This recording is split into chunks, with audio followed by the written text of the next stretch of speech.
Thank you for watching, liking, commenting, sharing, and subscribing right now. Welcome back to the show. There are two kinds of people in this world, those who divide people into two groups and those who don't. Those who make things happen and those who say the glass is half empty and those who mix metaphors and can't count.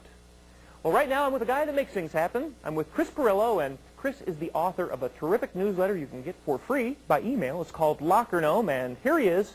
Hey, Chris, how you doing? Pretty good. Thanks for coming over, and let's start first by just telling me what's your website and your newsletter all about. Basically about Windows 95 and NT, and pretty soon Windows 98.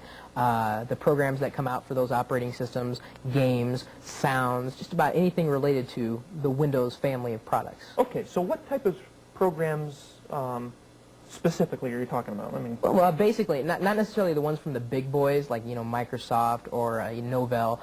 We're talking from minor shareware authors or software, freeware, I should say, or shareware that's out there that isn't quite as known. I like to especially bring those to the limelight. Say, hey, check this out. It's not well known, but it's a good program. well, we're going to talk more about shareware actually because I have more questions. But I wanted to show. Let's bring up a program that you have reviewed. It's called what?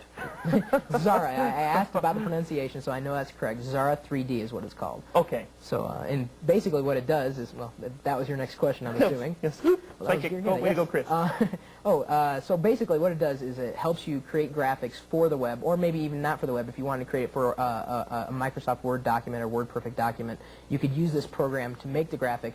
And besides making a graphic, you can type in whatever you wanted to, and it would make it like 3D, and you can change the light and the angle. You can tweak around with it, or play around with it, I should say, and basically make it anything you want. And if you wanted to, you can animate it too. For example, so. we have the Tim and Chris show in here, Yes. which is you're equal billing with me already. I think Chris. it should be the Chris and Tim show. Yeah, but right. Personal Okay, preference. goodbye. No. Okay, so and you can also spin it around. I mean, so it's kind of a fun little thing. So this, how much does this cost? This is shareware? Yes, this is shareware. It's about $40. So it's something that I believe is good enough to pay $40 for, because if you got shareware hanging around, you don't have it registered and you use it a lot, you should really register it, because the programmers really appreciate it. Yeah, I mean, if you're using it, yes, you should pay for it. You know, definitely. that's the whole point of this. So, okay, and let's talk a little bit about subscribing to your newsletter. Well, first of all, how many subscribers do you have? Well, actually, we just topped about 100,000 just the other day. Wow. This number on the website hasn't been updated. I've been out of town for a couple days.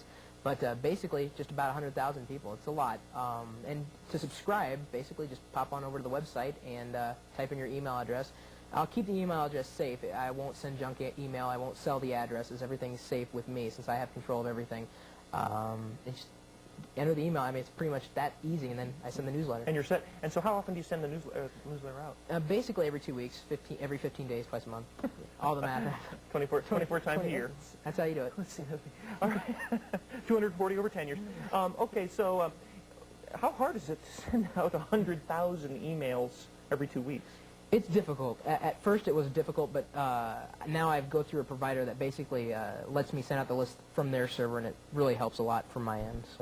So you have this, you're doing all this research. Well, I have a question too on the shareware. How long does it take to find the good shareware programs? Good question.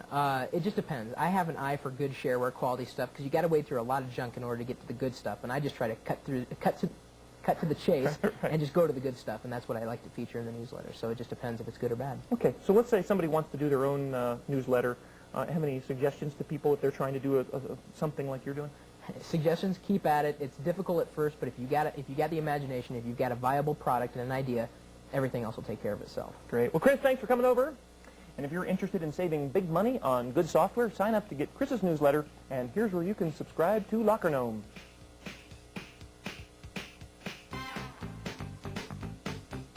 Not all the email I get is from Locker Gnome. Most of it is, but